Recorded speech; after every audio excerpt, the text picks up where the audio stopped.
The world is standing at a crossroads. Climate change and human industry are destroying the planet's surface. And due to our ravenous need to clear land and use wood, only 1/5 of the Earth's original forests remain in an undisturbed state. Rich, complex ecosystems that house a myriad of species. Global logging continues unabated, and as we reach the final last stands of trees, people are protesting. Amazonian natives for their homelands, and concerned Canadians fearing the complete destruction of these ancient groves.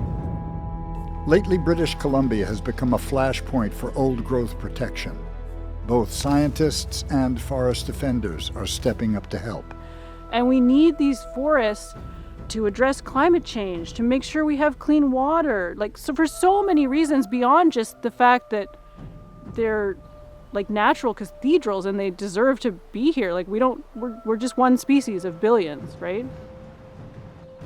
And the idea of simply turning them into cellulose and board feed, it has to be a kind of act of public policy that our descendants will see as having been a sheer act of folly.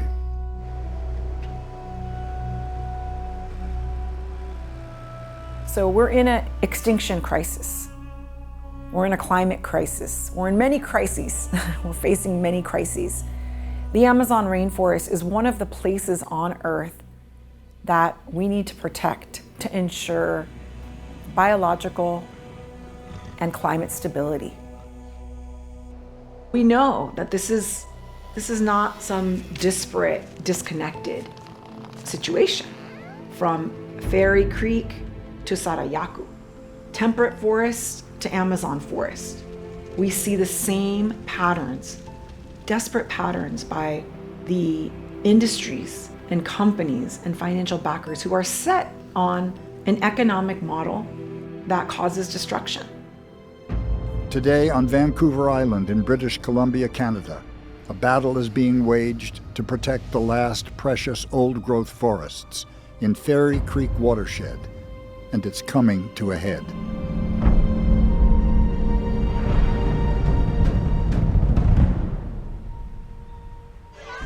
To those here, this is the last stand for the last ancient trees on the planet. In contrast to the government's estimate of 23% of old growth left, scientific studies show that less than 3% of harvestable ancient forests remain. A logging company, Teal Jones, has been granted cut permits to rare old-growth cedars and Douglas firs in Fairy Creek. Also, traditional territory of Pachidot First Nation, whose people are divided on logging the area. Like nearby tribe the Huayet, leadership here is interested in harvesting their forests to create jobs, while some traditional tribal elders, like Bill Jones, wants to preserve them. Since August 2020, activist blockades have been set up along logging roads to stop access to those sites. Then a provincial court injunction charging the protesters with trespassing on an approved logging site allowed police to legally remove them. The consequences of that enforcement have proved devastating. From the beginning, blockade organizers, the Rainforest Flying Squad, have done all they could to minimize the effectiveness of this police action.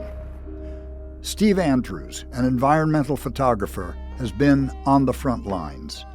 There's been daily resistance from people of all walks of life, from all backgrounds, both Indigenous and non-Indigenous, people who want to make a stand against this government that said that they would protect the old growth and have failed at that job.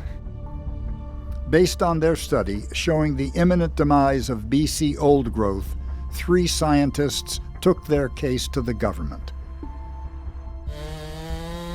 Since September, when we received the old growth report by foresters Gourlay and Merkel, we will implement all of the recommendations contained therein. And not only failed at it, but have actively deceived the public in telling the people that they would protect the old growth. The province put aside, deferred 200,000 hectares of old growth right across the province. That hasn't happened, and the logging continues daily. I can feel it in my soul. Government has the ability to change the policy in a heartbeat. They could sign the documents right now to ensure that the old growth forest is saved and protected as they promised that they would do. A core member of the Rainforest Flying Squad, Peter Coyote, draws on a lifetime of knowledge in government communications and forest protection. They have dragged their heels on this. People are really not willing to accept this anymore. There was an injunction granted by the BC Supreme Court basically in favor of Teal Jones, the logging company, saying that these protesters need to leave and they will do what it takes to clear, and they need to stop blocking access to the road. After months of opposition to logging in the area, in the summer of 2021, forest defenders were swiftly attacked by police forces to remove them from the road. Police methods used throughout the year were criticized by the world's press and provincial judges. Finding ways of protecting the world's last ancient forests are crucial to both human and old-growth survival.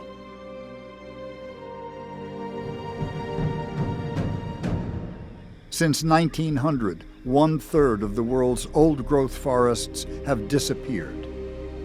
Trees act as biological pumps, pulling water from the soil, then moving it into the atmosphere. Trees have a cooling effect which controls temperatures, allowing animals to survive and thrive, sheltering an abundance of life, from fungi to millions of insects, to small and large mammals. Trees provide the leaves, berries, and fruit which nurture and sustain these animals. Forests retain carbon, which makes them crucial in combating climate change. The Amazon rainforest is on fire. Leila Salazar Lopez heads up Amazon Watch, which helps Amazonian indigenous people prevent industry and agribusinesses from destroying their homelands. Amazon Watch has brought to the jungle such celebrities as director James Cameron, Sigourney Weaver, and Arnold Schwarzenegger, all here to help stop rainforest destruction. And so those of us who defend Mother Earth and protect our water and protect our forests, we are standing up for life. But we don't have a lot of time. We don't have a lot of time to be going to another 25 years of climate talks. We don't have time for that. So that's why the young people, they don't say let's stand up for climate action. They say let's stand up for climate justice. We will not exist as a species if we do not have forest ecosystems. And this is not on my shoulders, this is on my grandchildren's and even my children's shoulders. I'm here with my fellow land guardians defending the trees, here because we heard the call that came from our hearts, which came from the forest. I'm to the point I can't trust industry, I can't trust government, therefore I need to take a stand with the citizens. And we will stand here as long as needed to protect these stands. Rainforest, mystery. Grandmother and grandfather trees, the elder trees are like what nurtures the surrounding trees and forest, and it's really important for that relationship to exist. And when you take those things out, other things, the younger trees kind of suffer. So it's kind of like a family relationship, and when those old elders are gone, our generation seems to be more lost. Climate Control Center for the World. From Sarawak to Amazonas, Costa Rica to mangy BC hills, cortege rhythm of falling timber. What kind of currency grows in these new deserts, these brand new floodplains? If a tree falls in the forest, does anybody hear?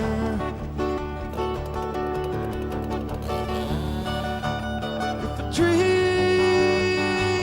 falls in the forest, does anybody hear? Our cathedral is up here, and we have to save our old growth remnant, which was in fact our cathedral. Yet despite the hopes of traditional elders like Bill, whose tribe owns this land, any discussion of raw resource extraction remains complex. People still need wood and the jobs it provides. Industry experts are the first to voice their opinion.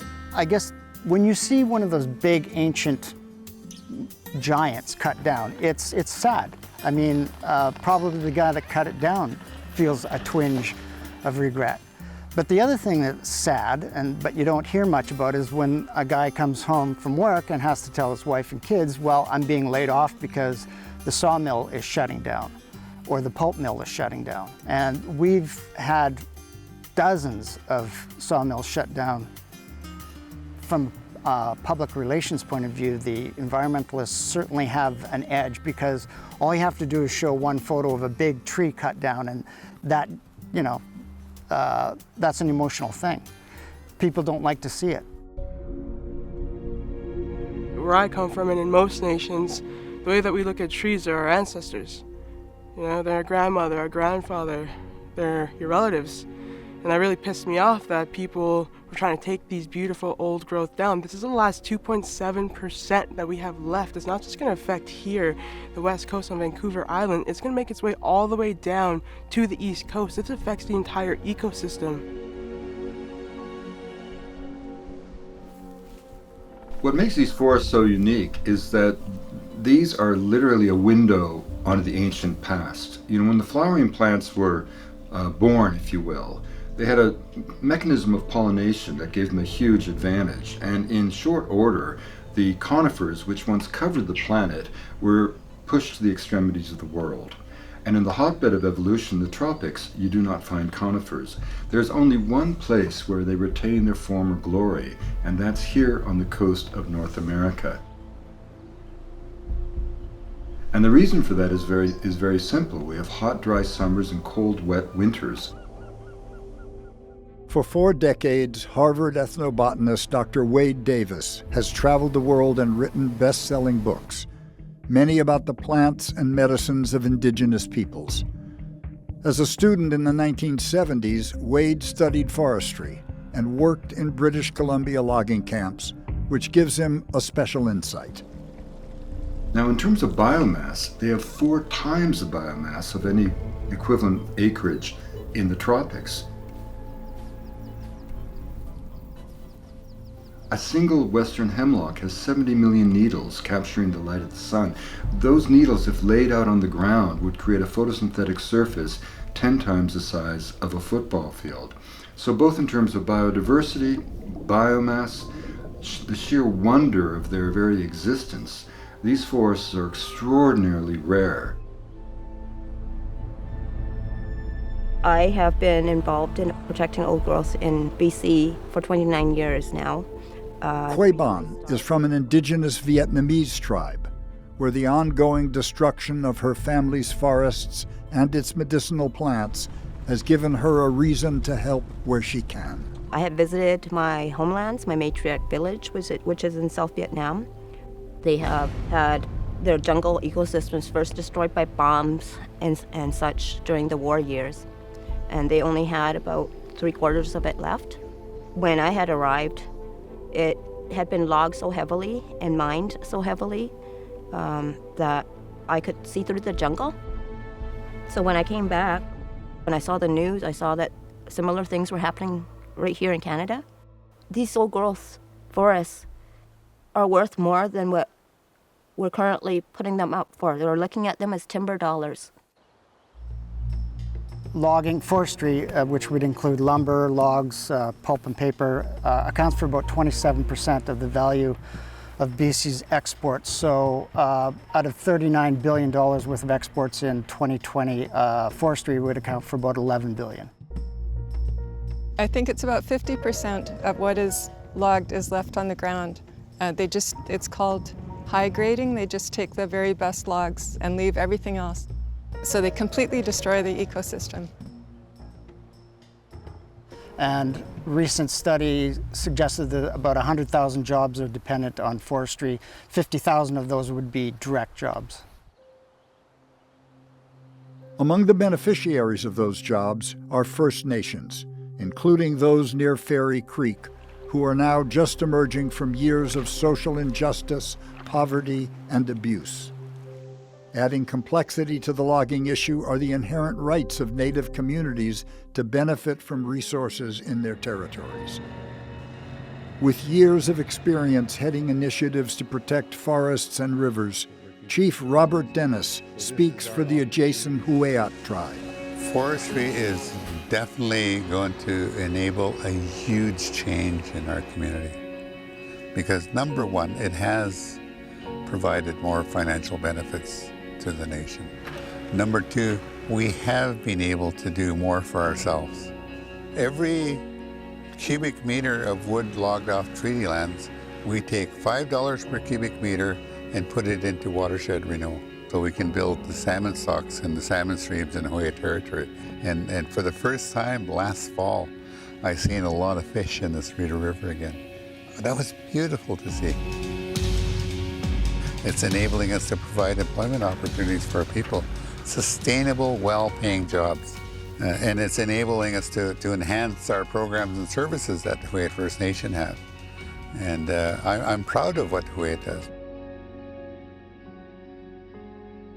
A longtime resident, Shauna Knight, is a key Fairy Creek organizer and spokesperson, addressing the world's press.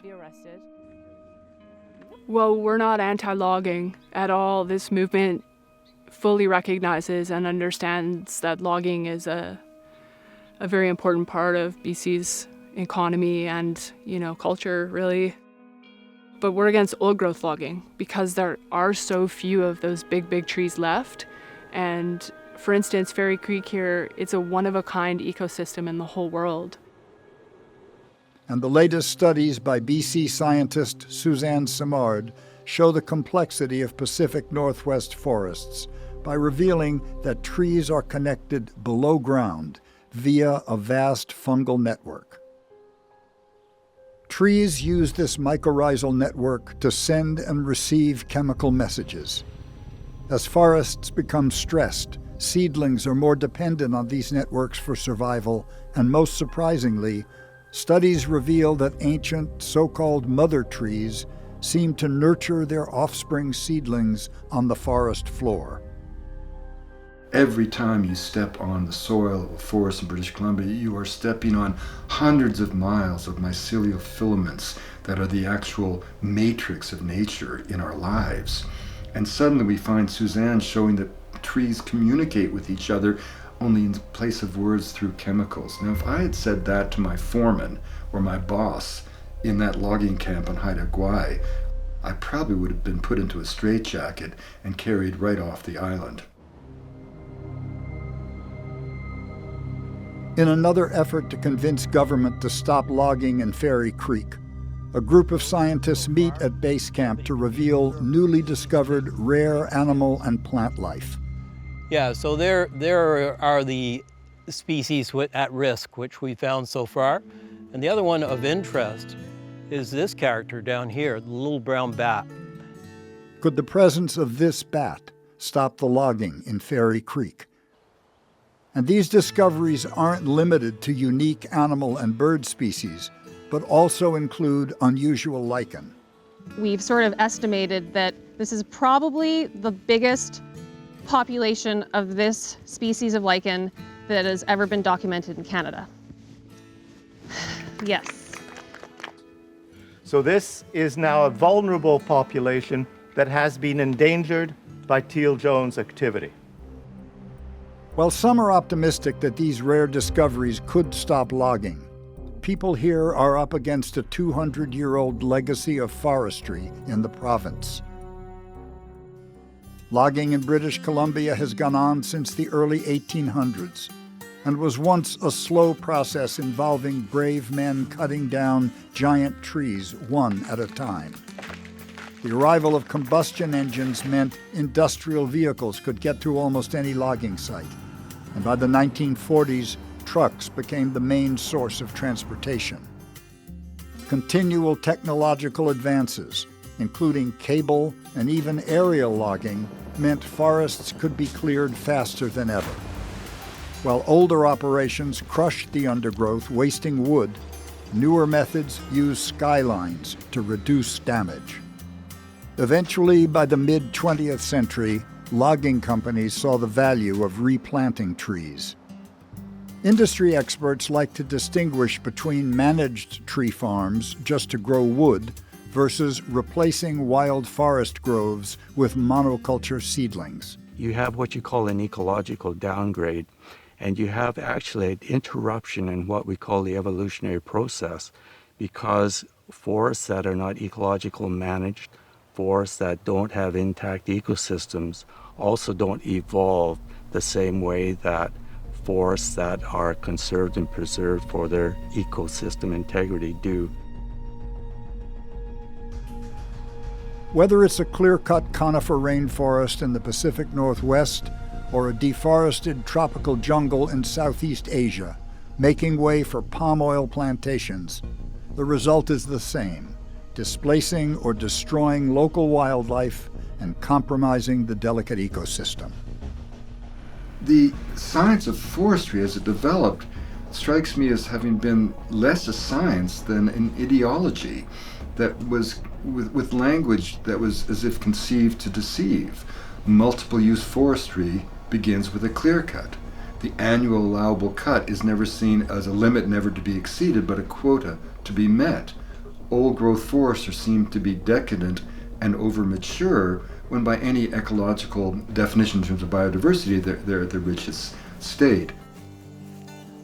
How is it every child can understand that in an old-growth forest, it's moist, it's cool, there's all sorts of moisture retained, even in these old-growth trees. You can dig your hand down in there. If it's hollow, there's probably going to be moisture in there. So we are losing the weather regulator. Close to Fairy Creek in the Cowichan Valley, another fight is underway. Filmmaker Isel Dobble is protecting forest groves that were to be left untouched, but are now up for logging. Isel studied journalism at Boston University and has a unique understanding of the forests that surround her. Here's an example, of an ecosystem. You've got all these different varieties. You've got cedar, you've got yew, fir. These nurse trees are part of that complexity of growing, so they actually hold water. This is a nursing stump. It's completely different from a living stump. This is dead, breaking down, and it allows all these plants to grow. The moss on this, the moss in a forest actually gives off more oxygen than the trees. So when we cut down the forest, when we clear cut, we are doing extraordinary damage to our lungs. That's where the oxygen, a lot of the oxygen is coming from, including up the trees, the mosses on the trees you'll see as well.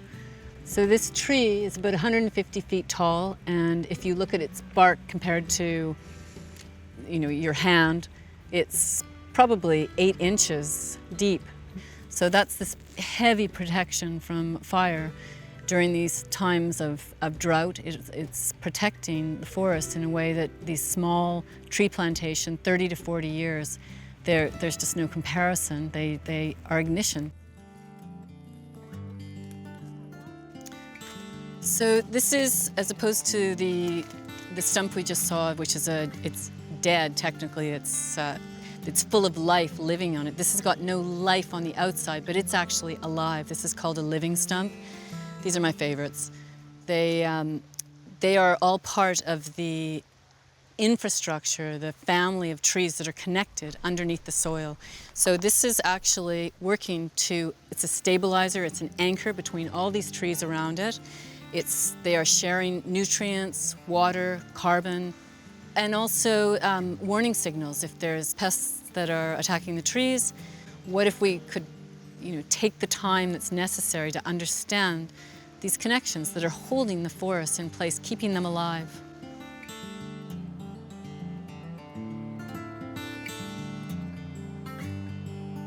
Herb Hammond is a professional forester with 30 years' experience advising corporations, indigenous groups, and governments around the world. Tree farms are no more forests than wheat fields are grasslands. They lack the biological diversity, they lack the composition and structure to protect water, to provide for the sequestering or gathering of and storage of carbon.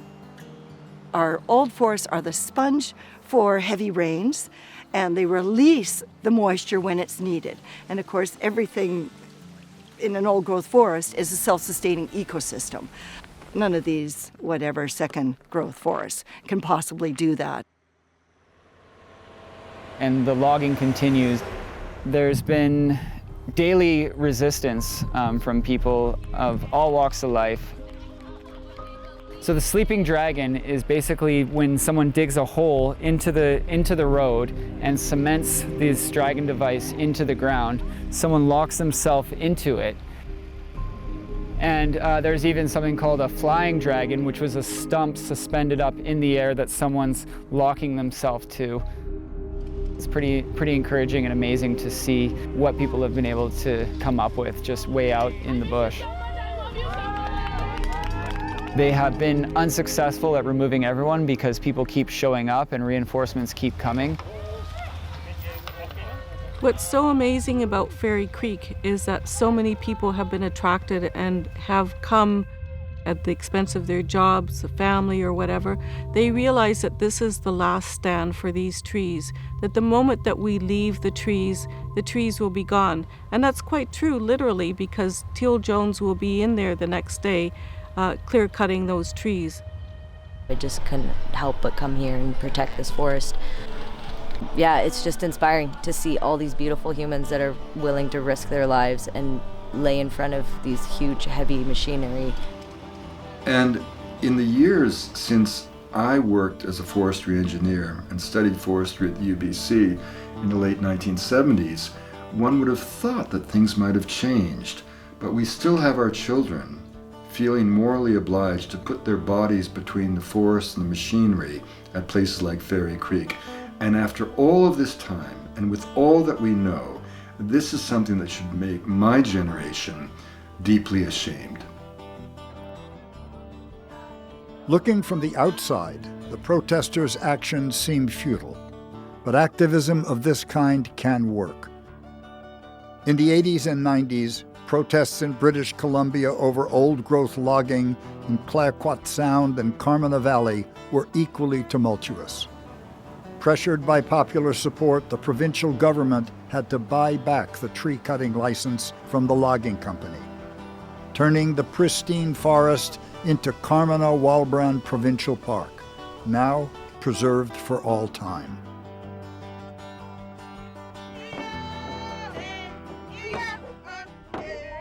Frustrated by continuing police attacks, forest defenders like Raven speak directly to officers. This is the last 2.7% of our temperate rainforest. When you guys step foot on these grounds, how much does it break you inside when you know all of this is keeping our oxygen going? You work for an establishment where you are supposed to serve and protect. Do you see yourself serving and protecting anybody else but money and a corporation? You guys wonder why it's getting so hot out there, that climate change? Why we're starting to get plus 45 degrees to plus 55 degrees? That is because it is the rainforest. Every single route that is connected from west to east, this helps us breathe. Though thousands of miles from Canada and the U.S., the Amazon rainforest serves as an important reminder of the impact vast jungle ecosystems can have on our lives. The Amazon rainforest is the world's largest and most biodiverse tropical rainforest. It is the most biodiverse terrestrial ecosystem. What does that really mean? That means it is the cradle of biodiversity. That massive forest actually generates its own rainfall. If those standing trees are there, it could generate rainfall that irrigates landscapes as far south as Argentina and as far north as the continental United States. Our rainfall in the United States, in the Sierras, the Rockies, our rainfall, our snowpack comes from the Amazon. It comes from the hydrological cycle created by those billions of trees in the Amazon, what scientists call the flying rivers.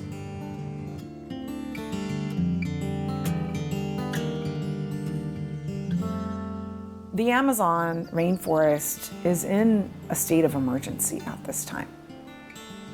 The Amazon's on fire. Most people have seen the images of the Amazon rainforest set ablaze. Unfortunately, those fires are not wildfires.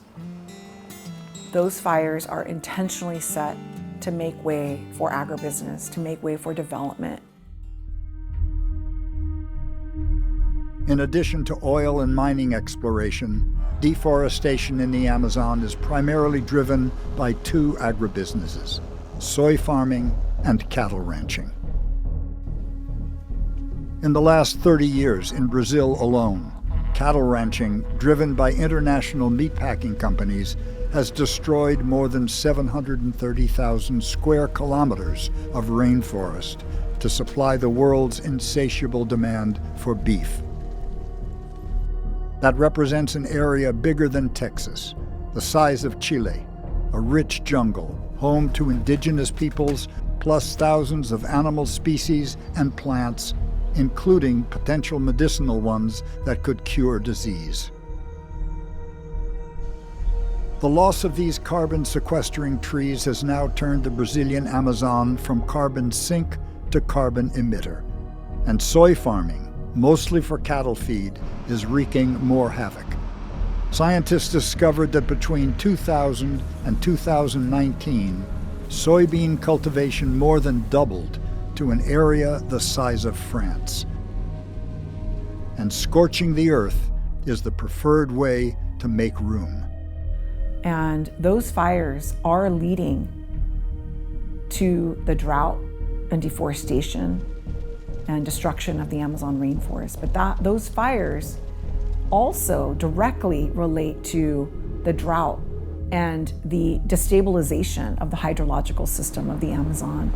And that directly impacts the West. So the fires in the Amazon and the fires in California are directly related. Not far from Ferry Creek protest site stands Big Lonely Doug. At 220 feet, at 66 meters, it's the second highest Douglas fir tree in Canada. Due to its size, it was left behind in a clear-cut by a logger. For many, Doug remains as a powerful symbol. Does he know he's alone? What knowledge has he passed on to the seedlings beneath his trunk?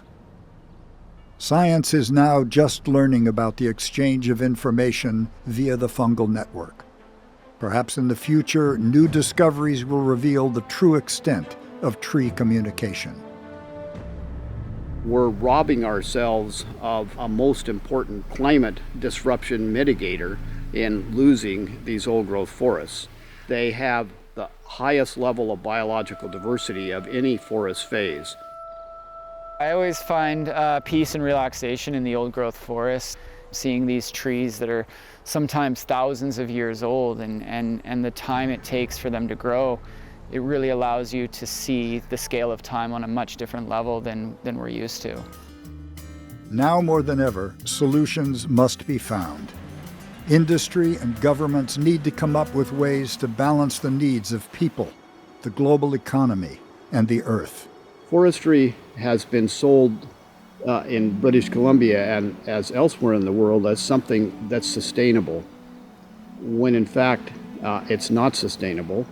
And as we have cut nature's legacy in British Columbia, and we're nearing the end of that, we essentially are writing the last chapter of a long-standing book that we might call Cut and Run.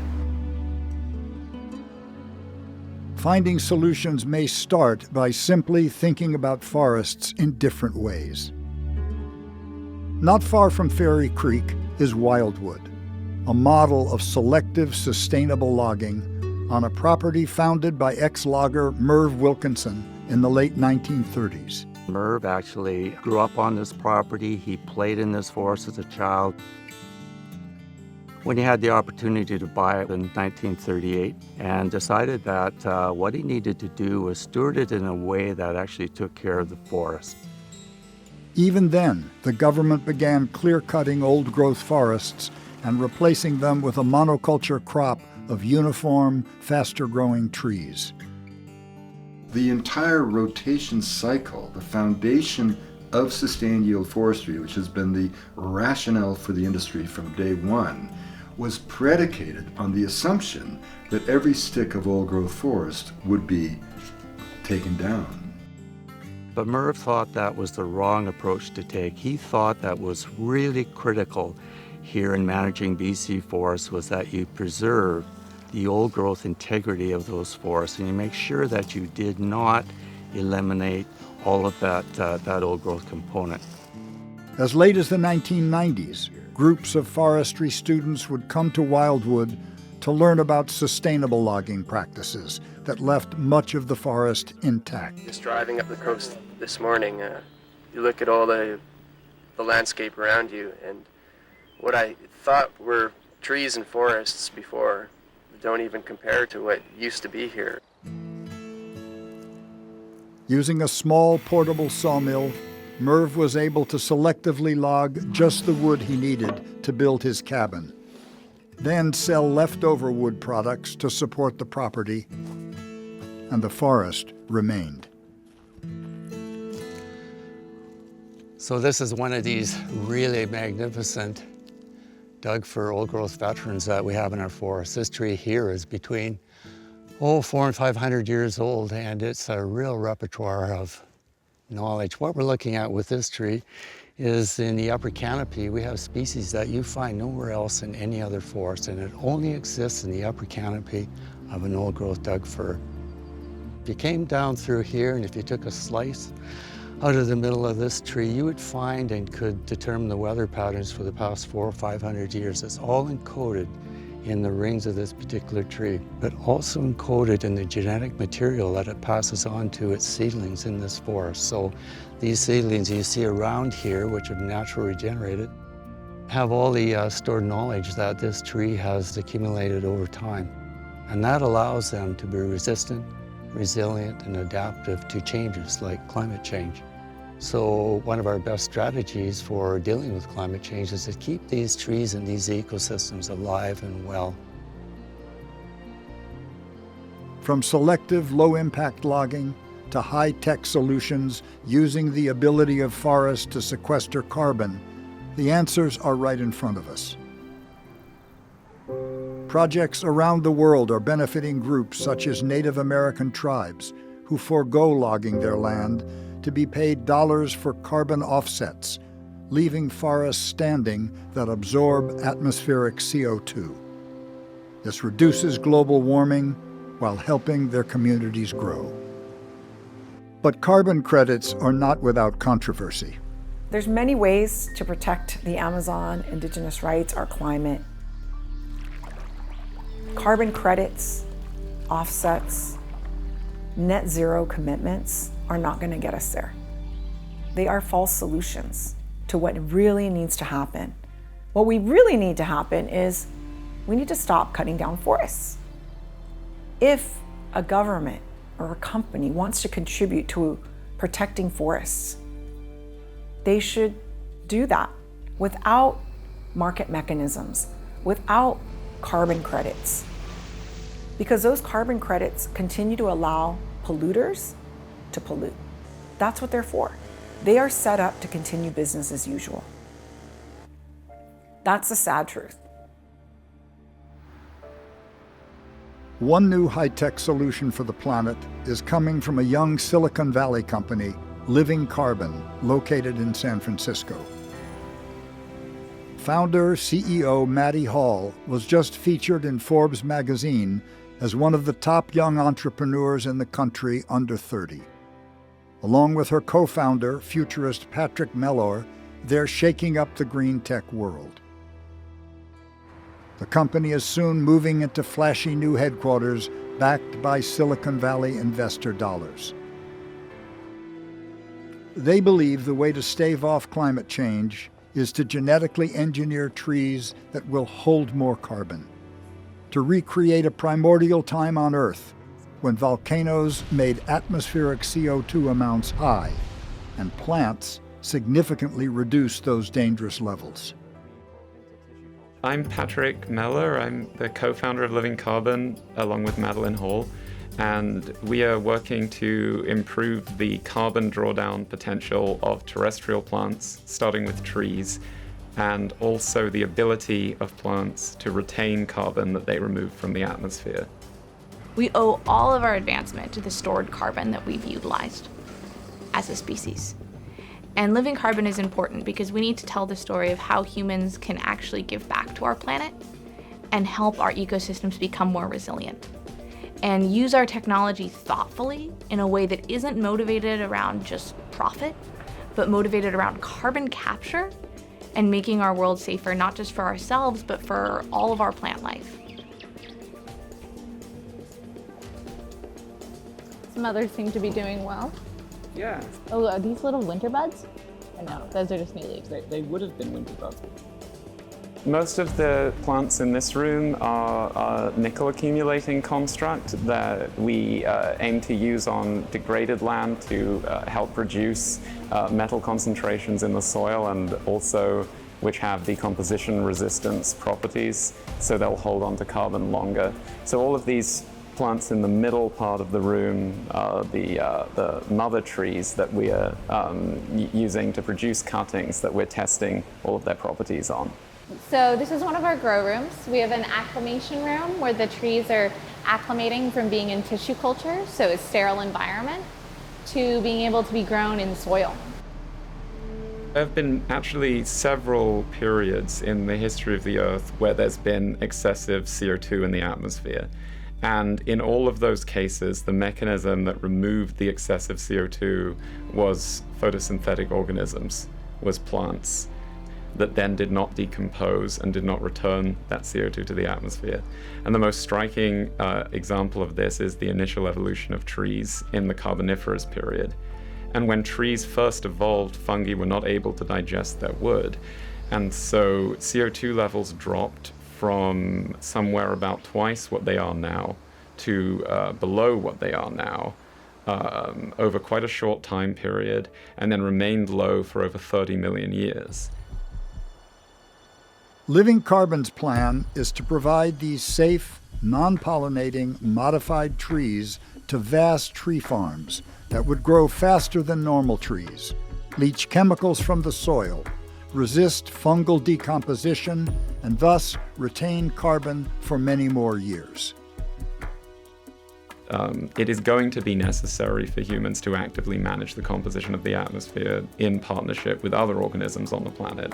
That we're not really going to be able to get out of this situation that we're in through emissions control alone or through anything that involves only a minimization of human impact. We have to actively engage with the rest of the biosphere to actively manage the composition of the atmosphere. There's this sense of urgency that we feel every day. In the same way that we have a launch window to send astronauts to Mars in a certain period of time, now is our time for deploying large-scale carbon removal technologies.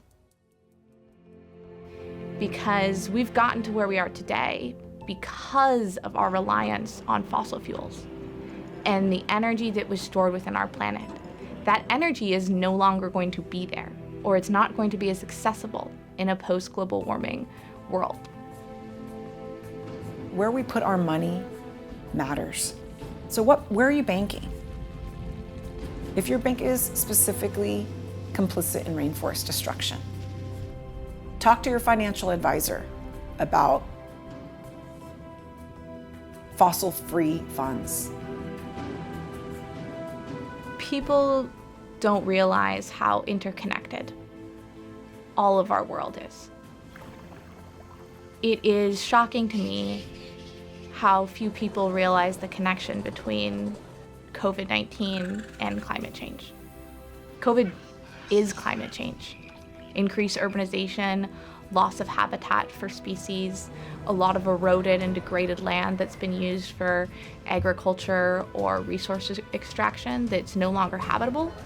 That's why you have a lot of these different animals and people living in such close proximity.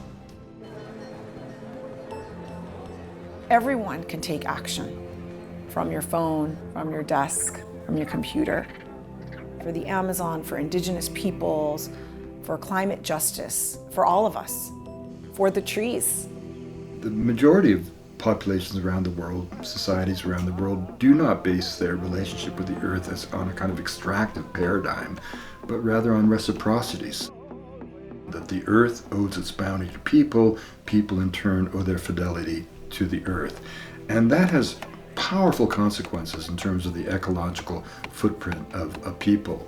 So it seems to me that technology will always play a role in finding solutions to some of these massive problems. But technology alone won't be enough.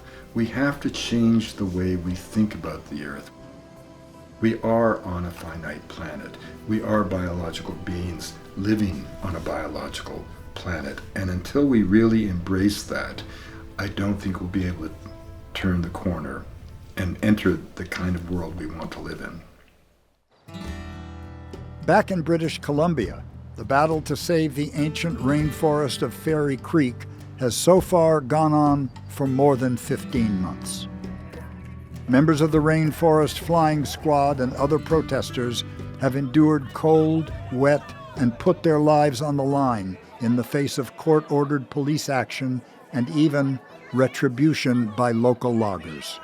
And it's very difficult for me to see these young people, and the elderly too, That's been the most difficult part, is seeing how my forest family, my forest protector family, has been treated by RCMP and some loggers who have been aggressive and violent. That won't change our stance, though. We will continue to remain peaceful and nonviolent. While some 1,100 arrests have occurred so far, reinforcements keep coming, hunkering down in key locations far up the logging roads in this vast mountainous region. The whole infrastructure, Canadian infrastructure, has been honed and designed to serve what we now call the colonial economy. But that is not my great objective at this time, is to save the old growth simply, to remind the world that yes, we do belong to our great mother. In a sense, the saddest thing in the whole scenario is that scientific forestry is actually possible. Sustained yield forestry is possible. We should in fact be implementing both notions on our finest growing sites that have already been disturbed. The fact that you hire a bunch of young kids to go tree planting doesn't mean that you've reconstituted a forest. You have to manage a forest.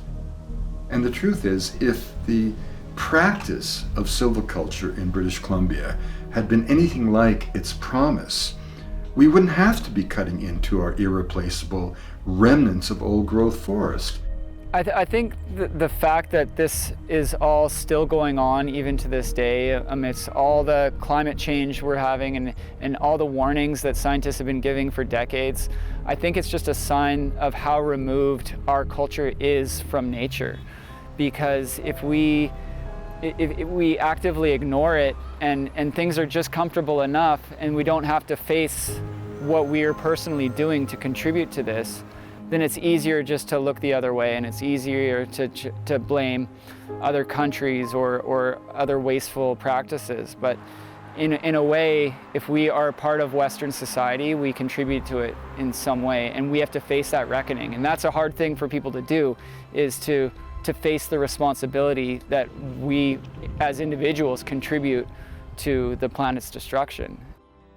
We have a chance for future generations to make a profound difference, and yet if we do what we have done with the old growth, if we do not learn our lesson, we are going to do exactly the same thing. 40 years from now, we're going to wake up and look around, and it's going to be tree plantations all over British Columbia. And it's a crime. It's absolutely criminal. And I don't mean the individuals, but as a collective, you know, it's up to all of us. It's something we can do. We can't save the world. We can't, you know, there's all sorts of problems beyond our boundaries, but this is something we can do in British Columbia, is to just wake up to what is happening all around us. If a tree falls in the forest, does anybody hear?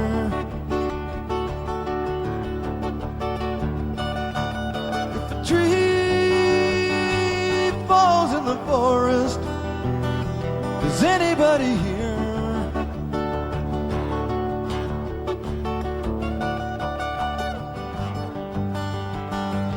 Anybody hear the forest fall?